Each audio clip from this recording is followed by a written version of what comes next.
I now give the floor to Mr. Martin Griffiths. Thank you very much, Madam President. Thank you. 10 days ago, we both attended the 6th Brussels Conference on supporting the future of Syria and the region. This event, organized by the European Union, was an opportunity for the international community to demonstrate its continued commitment to the people of Syria, and they did so. Close to $6.7 billion has been pledged for 2022 and beyond. So my first message is sincere thanks to all donors for their contributions for the funds that are really so urgently needed, as I hope to outline in these remarks. Brussels was also an opportunity to remind the world of the scope of humanitarian needs inside Syria and in the neighboring countries. And as you hear from me each month, they are immense and they are growing year by year. And Madam President, you know them all too well, because despite the considerable funding pledged, the commitments represent less than 50% of the total funding requirement for 2022. We need $10.5 billion for the humanitarian response plan and the regional refugee and resilience plan for the countries in the region. This is the largest appeal ever for the Syria crisis, because we have the largest ever number of people in need. What does underfunding mean then? It means we'll have to prioritize our response and make difficult choices again this year, as we have discussed so often in the past. The World Food Programme has warned that further cuts to its program could materialize by July, driven by, of course, global food price rises and stagnant funding levels. And this would have a devastating impact on the people that depend on the World Food Programme's assistance.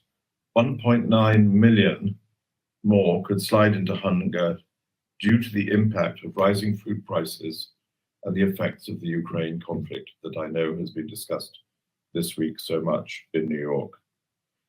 Madam President, I was pleased to see the level of consensus at the Brussels conference also on the need for a focus and a priority to be given to early recovery program, in which immediate investments are imperative to support the delivery of education, water and sanitation, health, electricity, and social protection.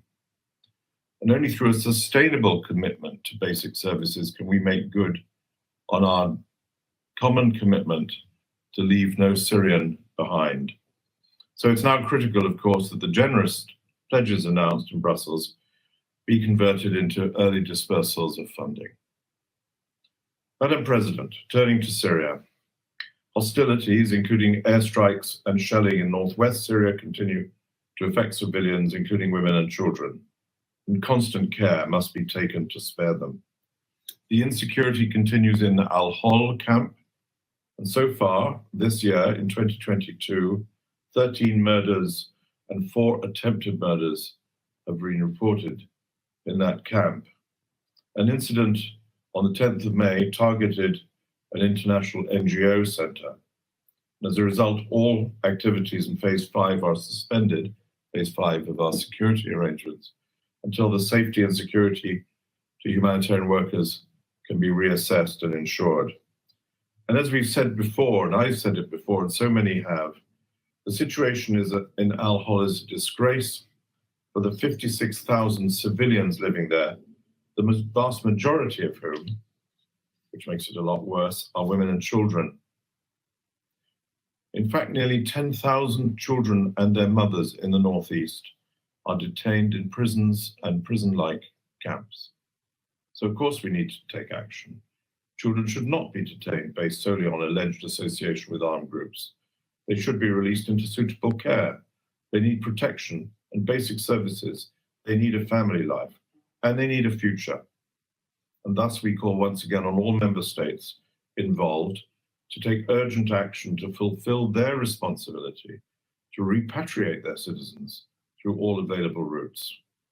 People living in Al-Hol and the humanitarian partners serving them desperately need an approach to safety and security that maintains the civilian character of the camp and gives them a horizon a future beyond the camp. Madam President, we're fast approaching summer and it's scorching heat in most parts of Syria. This will lead to increasing demand, of course, for water. Already water levels in the Euphrates River are dropping to a critically low point. And nearly 5.5 million people in Syria rely on the Euphrates and its subsidiaries for drinking water. The Tishreen Dam Authority has warned that due to low water levels, the dam is only going to be operational 6 hours a day. And that compromises the provision of water, of course, but also the supply of electricity. And supply of electricity is not a luxury. It is critical to essential services, as I saw very clearly when I was there last year in Aleppo. Without electricity, irrigation pumps can't function, hospitals and other critical services can't be supported. Residents must purchase drinking water, further eroding their purchase power. So electricity has an impact on many aspects of emergency needs. Al-Hol water station continues to work only intermittently, and pumping has been interrupted several times in this past month due to electricity shortages, resulting again in limited water flows. Hasaka city continues to be supplied through water trucking. It's not a sustainable solution. It's the last one that anyone would consider with its expense, with its inevitable lack of reliability, but it's better than not having it. Madam President, the UN and our partners are currently supporting more than 12,000 students to cross between areas of control to take examinations at the end of this month, and I remember this also from last year. These children are so active in seeking the opportunities to finish their education, and they're our only hope for Syria's future, because when we see a generation of children not having access to education, it is, in one sense, one of the worst aspects of conflict. So it's the responsibility of all parties to respect this right, to provide every support to allow children to travel safely to where they can take those exams. We continue our efforts to expand cross-line humanitarian access. In the Northeast, the UN is planning to carry out a cross-line mission in the coming days or week to Ras Al Ain. This is to provide medical supplies, including leishmaniasis medication. And on the 16th of May, the fourth cross-line convoy delivered food assistance to northwest Syria to more than 40,000 people. The United Nations is now working on the modalities of a fifth interagency cross-line convoy in line with the operational plan that we have submitted to this council and discussed before for cross-line convoys to northwest Syria. This plan focuses on the implementation of those interagency cross-line convoys to communities in Idlib and Aleppo, and that plan has been extended through December 2022.